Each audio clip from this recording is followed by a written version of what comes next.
menelan rumah janda-janda dan mengelabui orang dengan doa yang panjang-panjang. Munafik, karena kalian mentobatkan satu orang menjadi penganut agamamu dan sesudah bertobat, kalian menjadikan dia orang neraka 2 kali lebih jahat.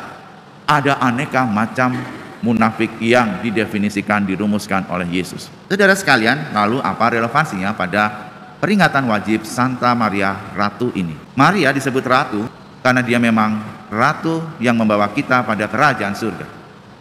Orang-orang ahli Taurat dan Farisi justru menjauhkan banyak orang dari surga. Mana yang harus kita ikuti? Tentu Maria Ratu. Dan pesan Injil sangat jelas. Hindari kemunafikan di dalam hidup, termasuk hidup beriman.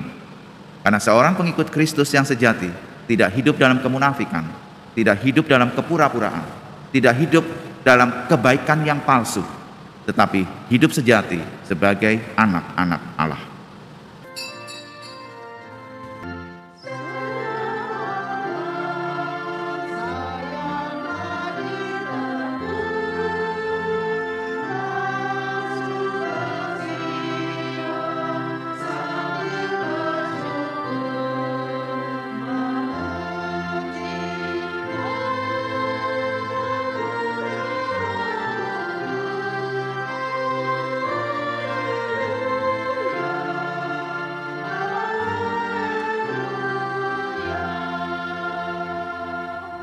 Permaisuri berdiri di sisi baginda, pakaiannya beraneka warna dan selubungnya berkilau laksana emas. Dalam nama Bapa dan Putra dan Roh Kudus. Amin. Rahmat Tuhan kita Yesus Kristus, cinta kasih Allah dan persekutuan Roh Kudus bersamamu. Dan bersama Roh. Hari ini gereja memperingati peringatan wajib Santa Perawan Maria Ratu atau Regina Coeli. Saudara, mari kita satukan doa-doa kita dan intensi pribadi kita dalam perayaan Ekaristi peringatan Regina Coeli Santa Perawan Maria Ratu.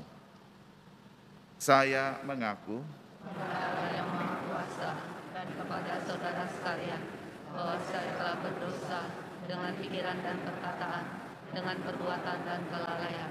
Saya berdosa, saya sungguh berdosa. Oleh sebab itu saya mohon kepada Santa Perawan Maria, kepada para malaikat dan orang kudus, dan kepada saudara sekalian, supaya mendoakan saya pada Allah Tuhan kita. Semoga Allah yang Maha Kuasa mengasihani kita, mengampuni dosa kita, dan menghantar kita ke hidup yang kekal. Amin. Tuhan, kasihanilah kami. Tuhan, kasihanilah kami. Kristus, kasihanilah kami. Kristus, kasihanilah kami. Tuhan, kasihanilah kami. Tuhan, kasihanilah kami. Marilah kita berdoa. Allah Bapa, Raja Maha Mulia, Engkau sudah menentukan Bunda Putramu menjadi Bunda dan Ratu kami. Sudilah menyokong kami berkat doanya, agar kami memperoleh kemuliaan anak-anak-Mu dalam kerajaan surga demi Kristus Tuhan dan pengantara kami. Amin.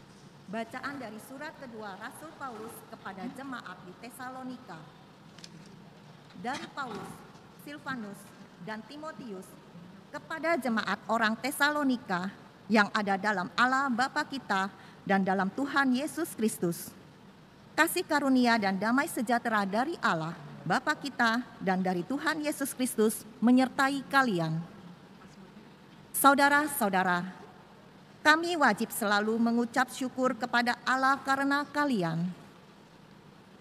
Dan memang patutlah demikian, karena imanmu semakin bertambah dan kasihmu satu sama lain semakin kuat.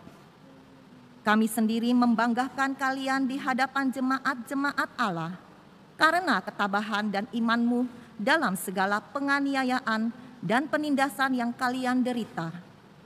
Semuanya itu merupakan bukti bahwa penghakiman Allah itu adil, sebab kalian dinyatakan layak menjadi warga kerajaan Allah. Demi kerajaan itulah kalian sekarang menderita. Semoga Allah kita menganggap kalian layak bagi panggilannya, dan dengan kekuatannya menyempurnakan kehendakmu untuk berbuat baik, dan menyempurnakan segala pekerjaan imanmu. Dengan demikian, nama Yesus, Tuhan kita, dimuliakan dalam kalian, dan kalian dalam Dia, sesuai dengan kasih karunia Allah kita dan Tuhan Yesus Kristus.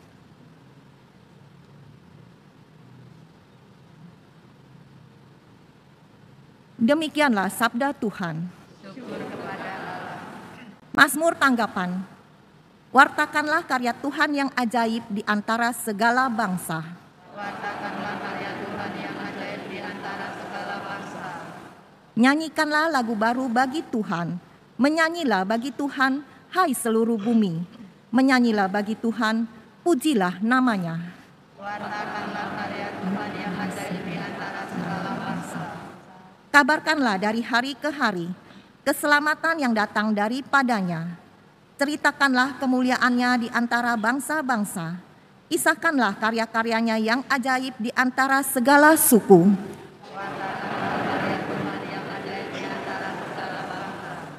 Sebab maha besarlah Tuhan dan sangat terpuji. Ia lebih dahsyat daripada segala dewata. Sebab segala Allah para bangsa adalah hampa, tetapi Tuhan, dialah yang menjadikan langit. Wartakanlah karya Tuhan yang ajaib di antara segala bangsa.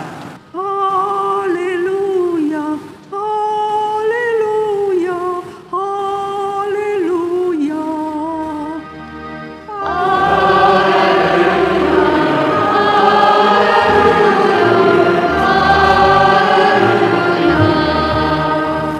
Domba-dombaku mendengarkan suaraku, suara Tuhan.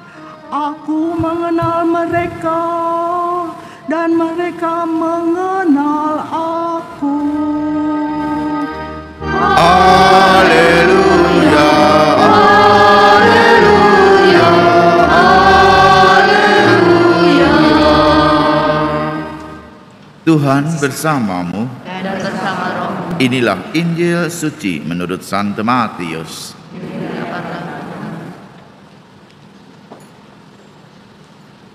Pada suatu hari, Yesus berkata kepada ahli-ahli Taurat dan orang-orang Farisi, "Celakalah kalian, hai ahli-ahli Taurat dan orang-orang Farisi, hai kalian orang-orang munafik, karena kalian menutup pintu kerajaan surga di depan orang. Sebab kalian sendiri tidak masuk, dan kalian merintangi mereka yang berusaha masuk. Celakalah kalian, hai ahli-ahli Taurat dan orang-orang Farisi, hai kalian orang-orang munafik, sebab kalian menelan rumah janda-janda, sementara mengelabui indera orang dengan doa yang panjang-panjang. Sebab itu kalian pasti akan menerima hukuman yang lebih berat.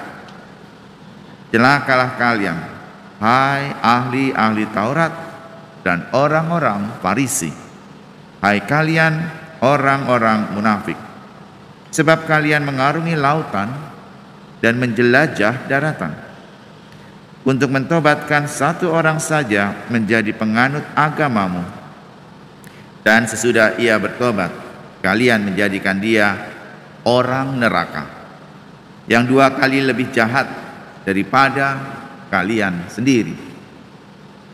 Celakalah kalian, hai pemimpin-pemimpin buta, yang berkata, bila bersumpah demi bait suci, sumpah itu tidak sah. Tetapi bersumpah demi emas bait suci, sumpah itu mengikat. Hai kalian orang-orang bodoh dan orang-orang buta, manakah yang lebih penting, emas atau bait suci yang menguduskan emas itu? Dan kalian berkata, bila bersumpah demi mezbah, sumpah itu tidak sah. Tetapi bersumpah demi persembahan yang ada di atasnya, sumpah itu mengikat. Hai kalian orang-orang buta, manakah yang lebih penting, persembahan atau mezbah yang menguduskan persembahan itu? Karena itu barang siapa bersumpah demi mezbah, ia bersumpah demi mezbah dan demi segala sesuatu yang terletak di atasnya. Dan barang siapa bersumpah demi bait suci, ia bersumpah demi bait suci dan juga demi dia yang diam di situ. Dan barang siapa bersumpah demi surga, ia bersumpah demi tahta Allah dan juga demi dia yang bersemayam di atasnya. Demikianlah sabda Tuhan. Terpujilah Kristus. Saudara sekalian, hari ini kita memperingati peringatan wajib Bunda Maria. Bunda Maria itu satu-satunya santa dalam gereja Katolik yang hari peringatannya sangat banyak. Ada 25, 3 diantaranya hari raya, 4 pesta, dan sisanya peringatan wajib. Hari raya yang wajib dirayakan, yang harus dirayakan oleh semua orang Katolik adalah Maria Assumpta, Maria diangkat ke surga, Maria Immaculata, Maria tanpa noda, dan Maria Bunda Gereja. Tanggal 15 Agustus, tanggal 8 Desember, tanggal 1 Januari. Hari ini kita memperingati salah satu peringatan yang lain, peringatan wajib Maria Ratu. Ratu itu dalam bahasa Latin adalah Regina. Ibu, bapak, suster, saudara sekalian, apa yang membuat Maria oleh gereja dinyatakan sebagai ratu? Bukan karena kekuasaan, bukan karena harta benda, tetapi karena kekayaan hidup rohaninya. Ia menjadi ratu, ratu atas surga, ratu atas hidup spiritual. Bagaimana gereja memberi penghargaan itu? Kita ingat kisah ketika Maria menyatakan ya atas kehendak Allah untuk menjadi seorang ibu dari Allah yang akan menjelma menjadi manusia. Jawaban Maria sangat tegas dan jelas. Fiat voluntas tua, terjadilah padaku menurut perkataanmu itu. Ibu, bapak, saudara sekalian, Injil hari ini dari Injil Matius justru mengungkapkan segala sesuatu yang terbalik dengan sikap Maria sebagai ratu, dan ini ditujukan kepada ahli Taurat dan orang Farisi. Injil Matius sangat keras menggambarkan Yesus yang mengkritik ahli Taurat dan orang Farisi. Matius senantiasa mengkritik dengan kata-kata yang diawali celakalah. Celakalah kalian hai ahli Taurat dan orang Farisi. Lalu polanya disebut kalian munafik karena, kalian munafik sebab, kalian munafik sebab. Di Injil Lukas, Yesus menyebut 8 sabda bahagia. Apa maksud Yesus menyebut ahli Taurat dan orang Farisi dengan kata celaka? Dan kata ini diletakkan pada awal kalimat. Injil Matius adalah Injil pengajaran, dan ini pengajaran kepada para murid. Yesus berharap para murid tidak meneladan ahli Taurat dan orang Farisi. Karena itu kata celaka mengajak para muridnya jauh-jauh dari sikap orang Taurat dan Farisi. Sikap seperti apa yang ditolak Yesus? Yang dikatakan berkali-kali dan menjadi kunci dari pemahaman teks adalah kata munafik. Kata munafik diucapkan setelah kata celaka. Apa maksud munafik di sini? Yesus memberikan makna munafik dengan aneka pengertian. Munafik karena kalian menutup pintu surga di depan orang. Kalian merintangi mereka yang berusaha masuk. Munafik karena menelan rumah janda-janda dan mengelabui orang dengan doa yang panjang-panjang. Munafik karena kalian mentobatkan satu orang menjadi penganut agamamu, dan sesudah bertobat kalian menjadikan dia orang neraka 2 kali lebih jahat. Ada aneka macam munafik yang didefinisikan, dirumuskan oleh Yesus. Saudara sekalian, lalu apa relevansinya pada peringatan wajib Santa Maria Ratu ini? Maria disebut ratu karena dia memang ratu yang membawa kita pada kerajaan surga. Orang-orang ahli Taurat dan Farisi justru menjauhkan banyak orang dari surga. Mana yang harus kita ikuti? Tentu Maria Ratu. Dan pesan Injil sangat jelas. Hindari kemunafikan di dalam hidup, termasuk hidup beriman. Karena seorang pengikut Kristus yang sejati tidak hidup dalam kemunafikan, tidak hidup dalam kepura-puraan, tidak hidup dalam kebaikan yang palsu, tetapi hidup sejati sebagai anak-anak Allah. Tuhan memberkati. Marilah mewartakan misteri iman kita. Setiap hari